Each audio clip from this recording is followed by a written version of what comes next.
No idea.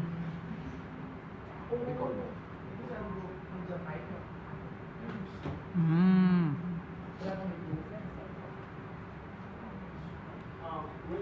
Too close.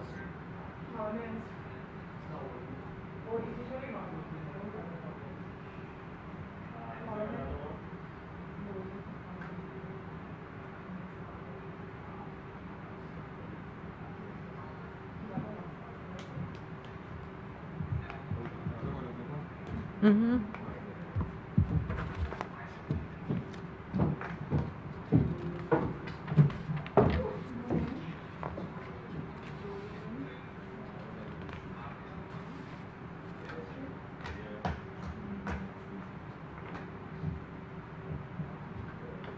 We're gonna get a good day for the Christmas, eh? $76,000. Boy. Ah, boy, he was looking like let's see.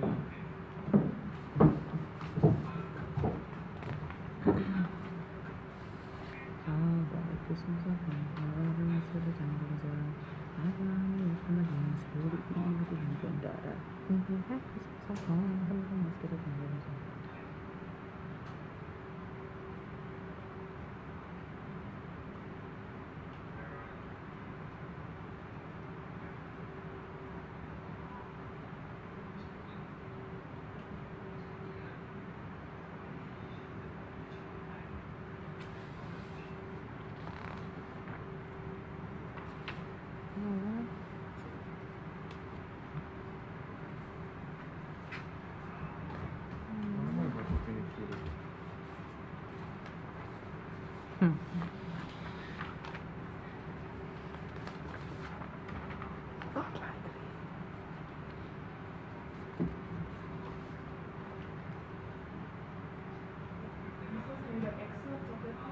No, I only got the order paper.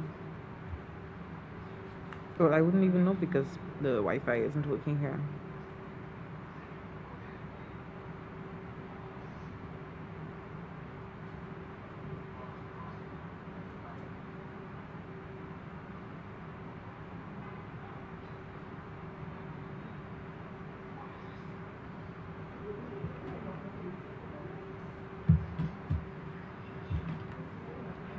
Two.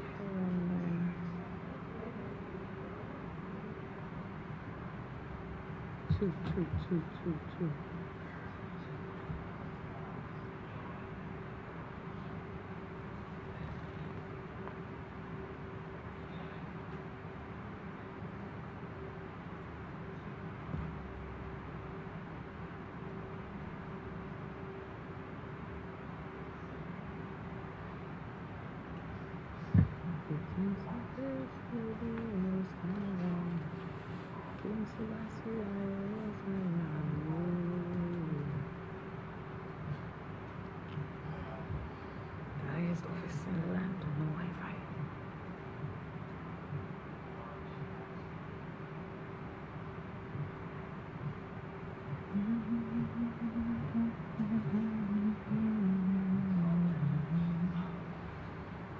Please come right.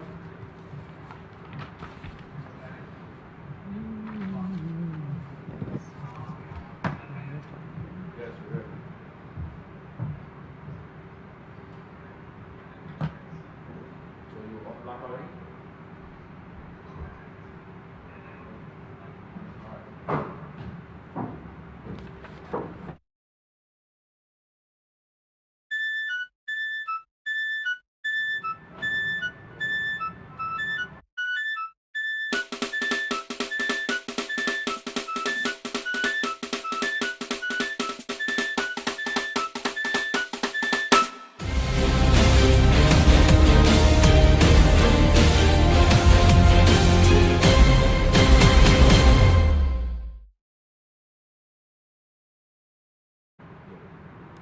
Hello and welcome to the morning programming on NT, and we're coming to you live from the Parliament building in downtown Castries.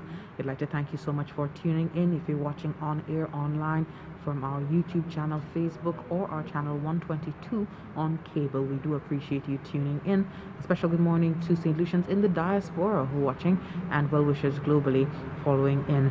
We do have a sitting of the lower house today. It's why we're coming to you from the Parliament building, sitting of the House of Assembly, and that will be coming up. It's scheduled to come up at 10 o'clock this morning. In the meantime, we do have quite a few developments coming from the government of St. Lucia for you today, and we hope you could stay tuned for that. We do have information on the parliamentary sitting in the meantime, a little bit of that. A sitting of the House of Assembly scheduled for now, that is today, Tuesday, November 10th, 2020, with papers to be laid by the Honorable Prime Minister and Minister for Finance, Economic Growth, Job Creation, External Affairs and the Public Service. Also papers to be laid by the Honorable Minister for Agriculture, Fisheries, Physical Planning, Natural Resources and Cooperatives, the Honorable Minister for Commerce, Industry, Enterprise Development and Consumer Affairs, and the Honorable Minister for Tourism, Information Broadcasting, Culture and the Creative Industries.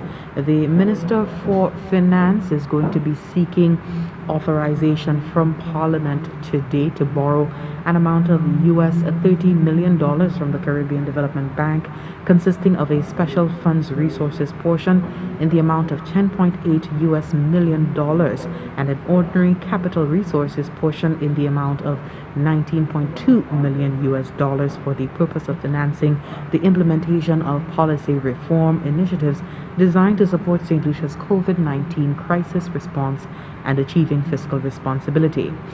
4 bills are down for consideration, including Public Finance Management and the Tourism Levy Bill.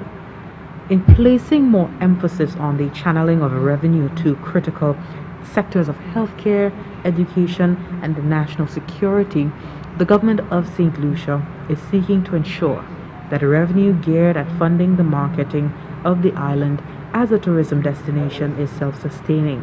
Government returns to Parliament with amendments to the Tourism Levy Bill today after extensive consultation with stakeholders within our society.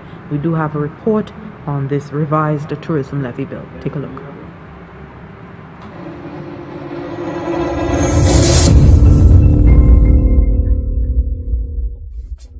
Well, this really is to allow for the financial independence of the Tourism Authority.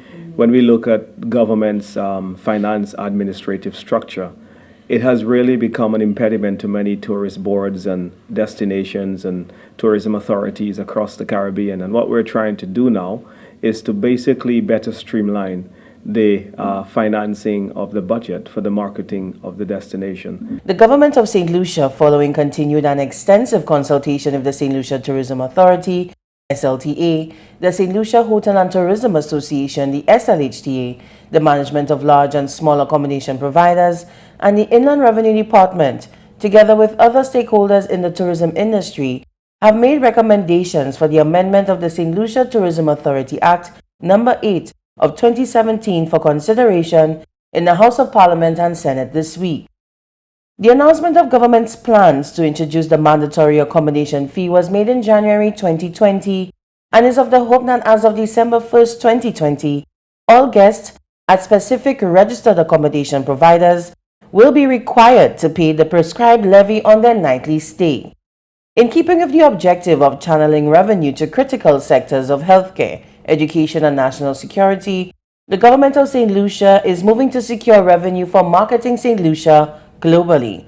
The proposal stands at guests pay US $3 and US $6 respectively on a nightly rate below or above $120 US.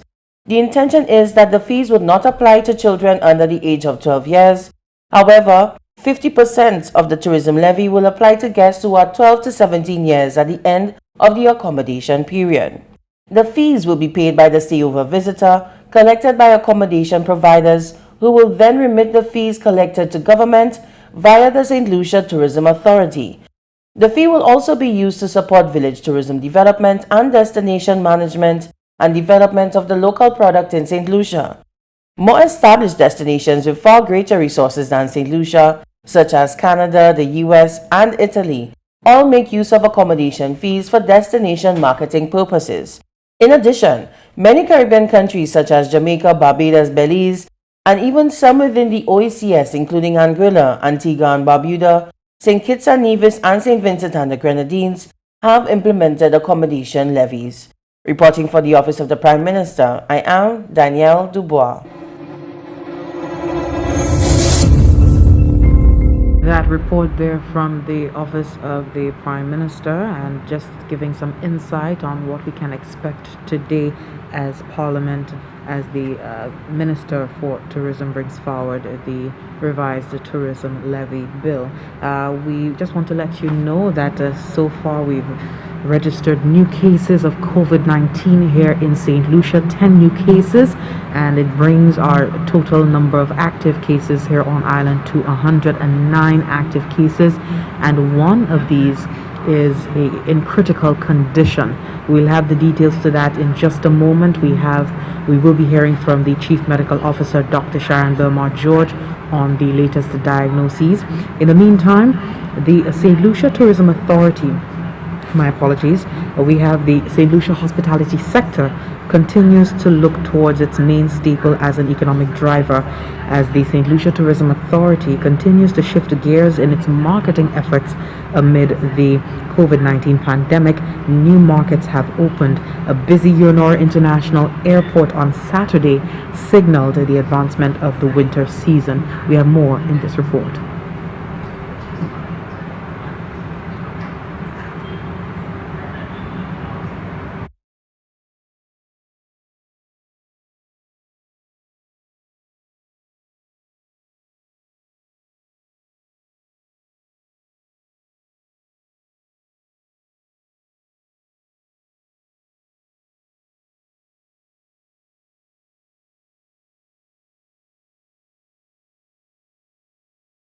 Okay, we seem to be having some technical difficulties with that. What we're going to do is take a quick break. When we come back, we'll bring you the latest developments within the tourism sector, and we hear from the Chief Medical Officer, Dr. Sharon Belmont George, on the 10 new cases of COVID-19 registered on Monday afternoon. Stay with us.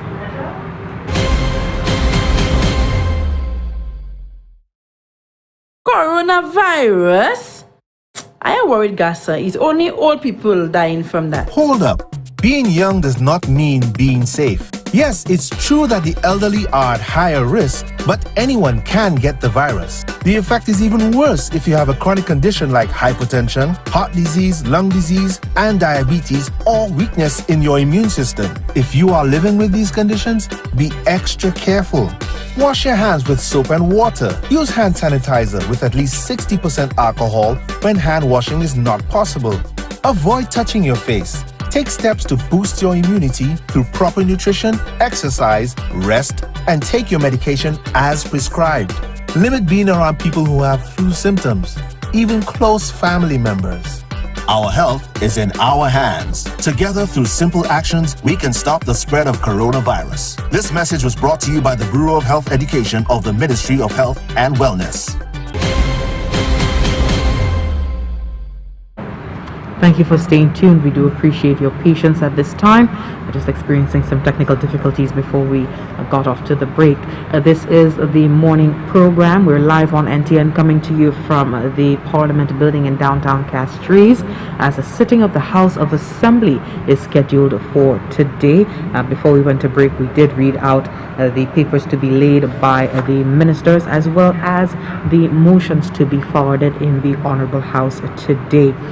Continuing, we just want to let you know that we have registered here in St. Lucia 10 new cases of COVID-19, and it brings the total number of cases, active cases, being treated at the respiratory hospital to 109. We have one in critical condition at this point in time. Our prayers go out to them. And in the meantime, we just have the Chief Medical Officer, Dr. Sharon Belmont George. We'll be hearing from her in just a moment. But continuing with the program, meantime, we have St. Lucia's hospitality sector continuing to look toward its main staple as an economic driver, as the St. Lucia Tourism Authority continues to shift gears in its marketing efforts amid the COVID-19 pandemic. New markets have opened. We had a busy Yonor International Airport on Saturday.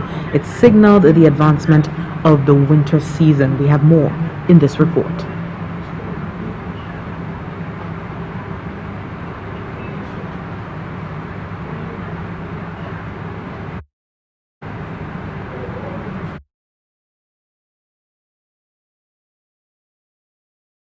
Just continuing with tourism developments, we have the St. Lucia Tourism Authority in collaboration with Events Company of St. Lucia Inc. and guided by the Ministry of Health and Wellness will be welcoming the Atlantic Rally for Cruisers, that is the ARC and ARC Plus 2020 fleets, to St. Lucia in early December. St. Lucia has been home to the nautical competition for over 20 years. This year's edition will be recognized as the first major event amid the coronavirus pandemic. A total of 26 vessels participating in the ARC Plus departed Las Palmas de Gran Canaria on Sunday, November 8, 2020. The ARC fleet of approximately 60 boats will start their Atlantic journey on Sunday, November 22, 2020. The event this year will take place within the realm of strict COVID-19 protocols, geared towards ensuring the health and well-being of all staff, participants, and stakeholders at the forefront of the event. All vessels were required to arrive in Las Palmas no less than 1 week before departure. Their participants underwent the necessary COVID-19 PCR testing and remained in isolation until departure. They were also required to participate in mandatory virtual briefings on St. Lucia's strictly enforced protocols ahead of departure. St. Lucia Tourism Authority's Public Relations Manager, Jareen Georges, indicated that once in St. Lucia, all protocols must be adhered to, including daily health screenings while in quarantine. There will be mandatory health screening upon arrival. There will be continued wearing of the wristbands to differentiate non-quarantine participants from those cleared for movement by Port Health. You will also have daily health screening of those in quarantine. And additionally, individuals aboard the vessels arriving in St. Lucia ahead of a 14-day period. So as much as they're quarantining from they get to Las Palmas, they're sailing down to St. Lucia. If they observe less than 14 days on the water, they're still required to quarantine in St. Lucia. So all efforts are to ensure that this is one of the safest events that we are hosting. Given the nature of the ARC, participants often spend 14 days or more at sea, and in such cases an additional quarantine period is not necessary on arrival to St. Lucia. Georges explained that those arriving to St. Lucia ahead of a 14-day period from the point of departure in Las Palmas will be required to quarantine aboard their vessel on the designated quarantine dock at the IGY Rodney Bay Marina or at a COVID-19 certified facility until the mandated quarantine period has elapsed. Given that the quarantine period for ARC events will be observed with a minimum of 14 days, COVID-19 PCR testing upon arrival in St. Lucia will be conducted as necessary by port health authorities. All ARC participants must always wear face masks once outside the cabin of their vessel. Georges added that social distancing measures will also be enforced, and as a result, all vessels will be docked a minimum of 15 feet apart. Security will be available 24 hours daily to ensure all rules and protocols are followed. Participants were informed that violation of the Quarantine Act is an offense and punishable by fines or prison. When it comes to the protocols and the access at the marina, access remains the same. Of course, you would have had to be cleared by Port Health as a crew member to be able to access the regular operations at the marina, just like the locals are able to access.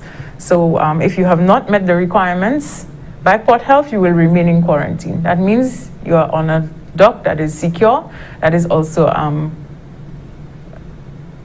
monitored by security, so that way you, as someone who have not met the quarantine requirements, are not able to access and mingle with anybody else. St. Lucia has been home to the Atlantic Rally for Cruisers for over 30 years. The ARC and ARC Plus Events 2020 edition will once again culminate at its home base for the 31st year at the IGY Rodney Bay Marina. From the Government Information Service, I am Janelle Norville. Thanks for that report, Janelle. We now shift to COVID-19 news. At the start of the program, we've been indicating that we've registered new cases of COVID-19 here on island, 10 new cases in the last day.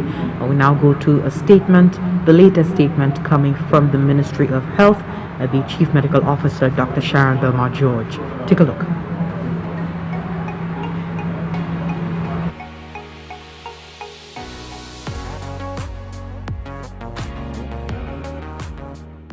Today, Monday, November 9th, 2020, the Ministry of Health and Wellness received confirmation of 10 new cases of COVID-19.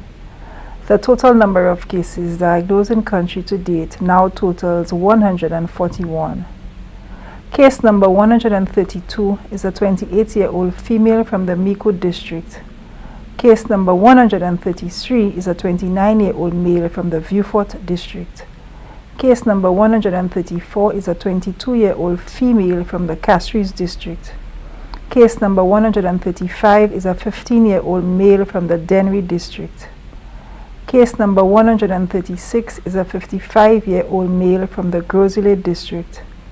Case number 137 is a 68-year-old female from the Gros-Islet district. Case number 138 is a 48-year-old male from the Gros-Islet district.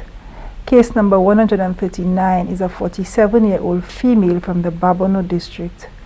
Case number 140 is a 21-year-old male from the Vieux-Fort district.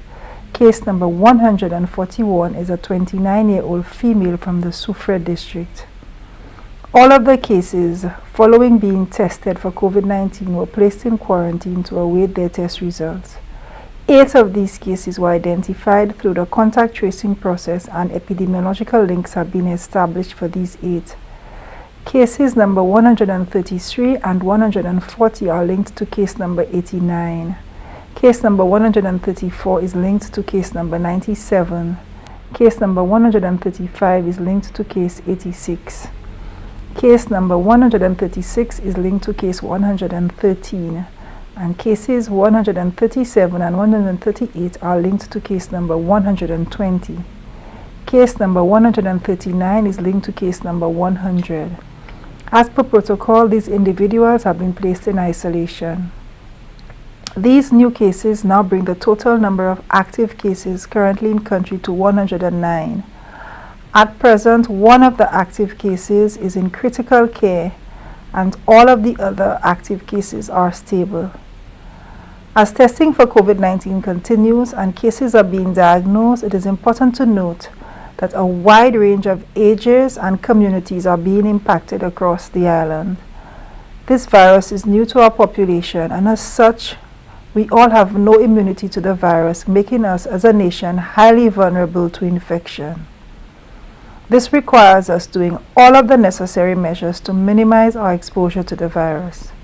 Though everyone is at risk, the elderly, people who are obese, as well as persons living with conditions such as hypertension, diabetes, asthma, and other chronic illnesses need to be particularly careful. It is important that we all make every effort to practice the daily guidelines for infection prevention and control, which include regular hand washing with soap and water or the use of alcohol-based hand sanitizer when hand washing is not possible, wearing a face mask when in public and ensures that it covers your nose and mouth. Maintain the 6-foot physical separation from others, which is about 2 arms length apart, and to seek medical care if experiencing respiratory symptoms, which include fever, cough, shortness of breath, and sore throat.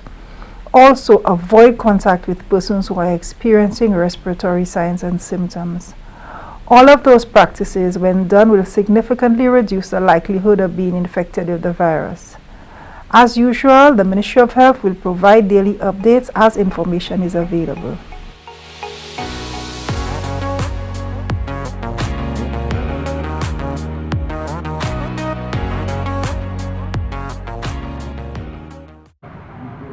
That update there from the Chief Medical Officer, Dr. Sharon Belmont George. 10 new cases of COVID-19 being registered here in St. Lucia on Monday, 9th November 2020. We've had the total number of cases recorded here in St. Lucia being 141 so far, and the number of active cases here on island is 109, one being critical. So please take note of that. We cannot emphasize enough the importance of the infection prevention measures, these guidelines that have been instituted by the Ministry of Health to ensure the protection of this population. We are vulnerable, as Dr. Sharon Belmar George indicated, because COVID-19 is new to us. It is new to our population, and as a result, it is hoped that persons can take these measures to protect themselves and their families as much as possible. Given this, the increasing number of cases of COVID-19 in country, it has resulted in the relocation of a key facility. The decision has been taken to house COVID-19 positive patients at the Turning Point Rehabilitative Center. We have indicated this previously, but it is important to restate. This move is necessary given the respiratory hospital is not operating at full capacity as yet due to delays in construction. The relocation of Turning Point is a temporary arrangement until the respiratory hospital is fully functional. Nancy Francis is the executive director at the Owen King EU Hospital and the Respiratory Hospital. The new venue will support the continued efforts of the Department of Health and Wellness to provide care to all COVID-19 patients, thereby limiting the spread of the virus. As a result, the patients at the Turning Point Rehabilitative Center have been transferred to another facility for continued care. The transfer of patients to the new facility will assure that their full rehabilitative and clinical care are met. Family members, loved ones who wish to drop off supplies for patients at the new facility, that is the Turning Point Rehabilitative Center, must drop them off at the security booth to the back of the National Mental Wellness Center, adjacent to the Millennium Highway, at 7 a.m., 12 noon, and 5 p.m. Suggested items are 2 weeks of clothing, toiletries, toilet paper, cutlery utensils, water, tea, milk, sugar, soap, wash rags, body lotion, cream, mosquito repellent, hand sanitizer, healthy snacks, plastic bags, books, magazines, and if applicable, prescribed medication, sanitary napkins, crutches, cane, or cell phone chargers. For further information, please call the Respiratory Hospital at 458-6526 or email respiratoryh@govt.lc. That was Nancy Francis, the Executive Director of the Owen King EU Hospital and the Respiratory Hospital. Health officials are feverishly working towards strengthening the island's capacity to manage the COVID-19 pandemic in country. We've seen with the hospital the temporary relocation of patients, as well as the efforts to have construction going at the respiratory hospital. As cases increase, the ministry is refining structural and operational plans for this hospital. We have a report from Wilma Dimac on the progress made so far. Countries in the region and the world continue to adjust and innovate plans and methods of dealing with COVID-19 as numbers increase and new cases are recorded. St. Lucia is in the process of upgrading the respiratory hospital, which serves as the place for treatment for confirmed cases of the virus. The respiratory hospital, once Victoria Hospital, currently operates at 2/3 of its capacity, holding 82 beds. It is being upgraded to its full capacity of 126 beds. The upgrade is funded by the World Bank. It includes the cooling of 44 additional rooms to make them more habitable. The Permanent Secretary in the Ministry of Health, Benson Emil, further explains the process and timeline of retrofitting the hospital. The reason for the time lag is that in the original design, the equipment that would be required to retrofit the cooling would have to be imported. It was recognized due to supply chain issues that it would have taken 6 to 8 weeks to get that equipment, on ground and installed. So we proceeded to brainstorm, and then, the decision was made to make another submission to the World Bank, changing the design slightly so that the equipment required could have been procured locally.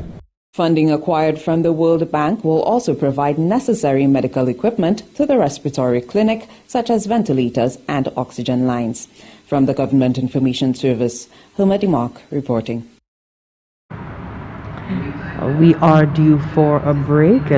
Do stay tuned. When we come back, we take a look at the launching of the 7th operational phase of the UN Global Environment Facility Small Grants Program here in St. Lucia. Do stay with us as we stand by for the commencement of today's proceedings in the Honorable House.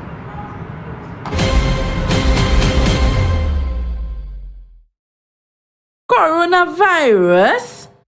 I am worried, Gassa. It's only old people dying from that. Hold up. Being young does not mean being safe. Yes, it's true that the elderly are at higher risk, but anyone can get the virus. The effect is even worse if you have a chronic condition like hypertension, heart disease, lung disease, and diabetes, or weakness in your immune system. If you are living with these conditions, be extra careful.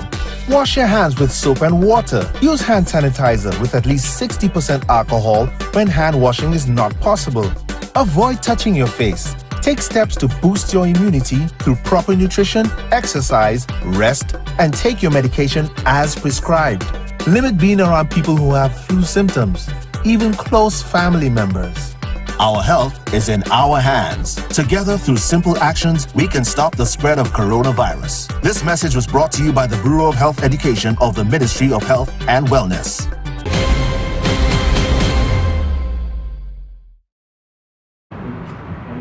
Thank you so much for staying with us.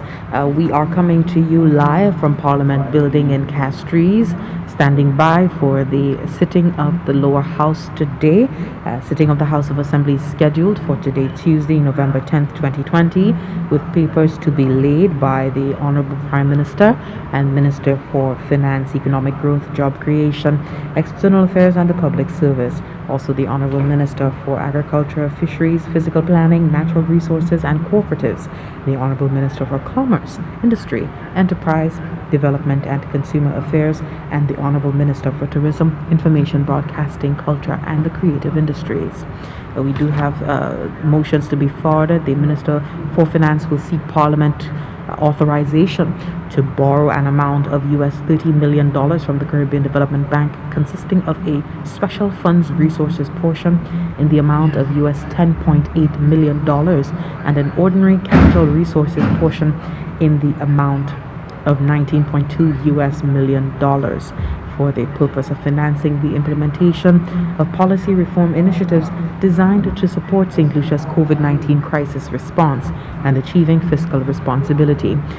4 bills are down for consideration, including public finance management and the tourism levy bill. We just heard earlier as to how the government of St. Lucia will be placing more emphasis on the channeling of revenue to critical sectors of healthcare, education, and national security. The government of St. Lucia will be ensuring that the revenue geared at funding the marketing of the island as a tourism destination is self-sustaining. So that report there coming from the Office of the Prime Minister earlier. We also received news from the Chief Medical Officer, Dr. Sharon Belmont George, that there are 10 new cases of COVID-19, bringing our tally of confirmed cases here on island to 141 in total, and the number of active cases to 109. And one of these cases being treated at the respiratory hospital is in critical condition. So please take note of these developments from both the Honorable House in terms of proceedings scheduled for today, as well as our status COVID-19 wise. We continue with developments from the government of St. Lucia. The 7th operational program of the UNDP Global Environment Facility Small Grants Program was launched on Monday, that's yesterday, the 9th of November 2020, with check presentations for the first 3 approved projects. We have a report on the ceremony that was held at the Finance Administrative Center in Point Seraphin. The Sufra Marine Management Association, SMMA, Raise Your Voice St. Lucia, and the St. Lucia Civil Workers Multipurpose Cooperative Society are the first recipients of the UNDP Global Environment Facility Small Grants Program 7th operational phase, receiving their checks during its launch on November 9th. To go towards its project to use environmental and business principles in growing and processing cassava, the Cooperative Society has received US $35,300 $377. Raise Your Voice St. Lucia received a US $50,000 for its project to strengthen the economic capacity of gender-based violence victims to create sustainable livelihoods, and US $42,407 went to SMMA to go toward addressing water quality issues faced in the Soufrière watershed and bay. To fund these and future projects, the Jeff Small Grants Program expects an investment of EC $6.4 million over the 4-year life of the 7th operational program. This includes US $200,000, which is the amount of Jeff resources that a given country can access in a replenishment period, and US $1 million in core funding with a minimum co-financing of US $1.2 million. National Coordinator of Jeff SGP in St. Lucia, Giles Romulus, says the sooner the island can absorb the funding with worthy projects, the more it can request. For this to happen, as our dear chair says, we need NGOs that are vibrant, that would rise and come to us for the funding, that would implement the projects on time, that would document the results so that they can have a rapid turnaround. Right now, because of the issues in the environment, the climate change and so on, there's a desperation entering the narrative now. Priorities for upscaling in St. Lucia under this operational phase of the Jeff Small Grants Program are apiculture, climate-smart agriculture, organic farming, health and community-based management of areas for conservation and livelihoods. Research and innovation is the overarching agenda during this phase. Minister for Education, Innovation, Gender Relations and Sustainable Development, Honorable Dr. Gail Rigobert, anticipates a day when research and innovation will permeate all sections of society. What we are doing here is consciously, purposely, deliberately seeking to create opportunity. With this launch of the 7th operational program of the Jeff SGP UNDP, I see a nation that facilitates demand-driven research and innovation. St. Lucia can and will become the regional leader and set the precedent in the Americas for research and innovation. The ceremony was twofold, as a publication funded by Jeff SGP was also launched and presented to Honorable Dr. Gail Rigobert. The book, titled An Introductory Guide to Organic Fertilizers and Pesticides, Safer and Healthier Alternative for All, was prepared by the Levy Farmers Cooperative in the previous operational phase. Between 2012 and 2019, the Jeff Small Grants Program in St. Lucia has supported 97 projects to the tune of US $6.3 million. These projects combined employed 1,612 individuals, trained 12,000, and generated US $737,000 in income. For the Government Information Service, I am Jessie Leonce reporting. Long-standing plans for the transformation of the VG Multipurpose Sports Complex are being revisited as the Ministry of Youth Development and Sports explores the best pathways to creating a thriving basketball environment. We have a report on that update. The Toronto Raptors continues to show interest in promoting basketball in St. Lucia. The organization is stressing on the need to have the right platform set up to roll out its programs. During a recent meeting here, Vice President of Organization, Culture and Inclusion, John Wiggins, emphasized the importance of facilities, including the covering of the VG Multipurpose Sports Complex. What we've come to realize is that we've got to have a facility that we can have ongoing programming without having to be delayed or postponed because of weather, and it gives us the right platform to bring in the equipment, the coaches, the players, and any of the programming that we need to get the kids and the youth that are here in St. Lucia the proper tutelage so that they can develop their skills. Covering up the VG Multipurpose Sports Complex has been considered for a long time now, and Director of Sports Patrick Matre feels it should be undertaken as soon as resources become available. there is no doubt in our mind that the complex has to be covered. As to how soon we could do it, that is the issue, because it was an issue of resources, especially in a time like now. The good thing about it is that we're having overtures from individuals who want to help in the process, and at this point I'm not at liberty to say whether or not it's a yes, whether or not it's a no, but I am saying to you at the end of the day, it's important that we start to think in that direction, and for me this is what I take out of the meeting. Mattress stressed that the plans have been around for a long time and have been modernized with a number of options being presented. From the Ministry of Youth Development and Sports, I'm Ryan O'Brien. And finally, in our news for the 24-hour cycle, we have the Bocash Secondary School celebrating 25 years as a learning institution. We have Hermode Mack once again reporting on the strides and challenges of the school. Discipline, determination, success, inscribed on the crest of the Bocash Secondary School, serves as the school's motto. Each year, the guiding principles take on renewed meaning with the celebration of the school's anniversary. Bocash Secondary celebrated 25 years of existence on the 6th of November. This year, the occasion was commemorated virtually, engaging current and past students as well as staff. The principal of the Bocash Secondary School, Cuthbert Elize, reflects on the milestones that the school has achieved, as well as some of the challenges faced. One of the early wins for the Bocash Secondary School was its transition from a senior primary school to attaining secondary school status in 1995. The school also celebrates having one of the most qualified faculty on island. Elize cites this as a reason for the school's ability to record improvements at the CXC level.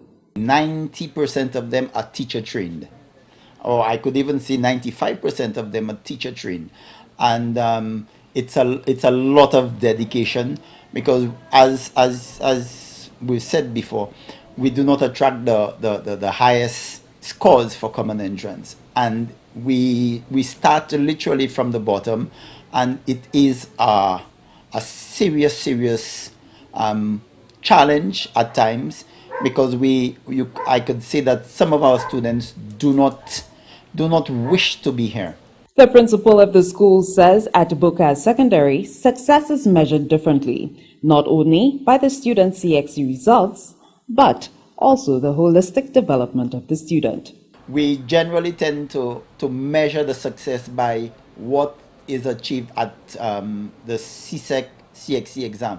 But I could tell you, for us, that's not the only benchmark, because just getting students to complete the 5-year journey here is an achievement in its own right, because the children, some of them come to us at pre-K level, and getting them to get one pass at CXC is a serious achievement.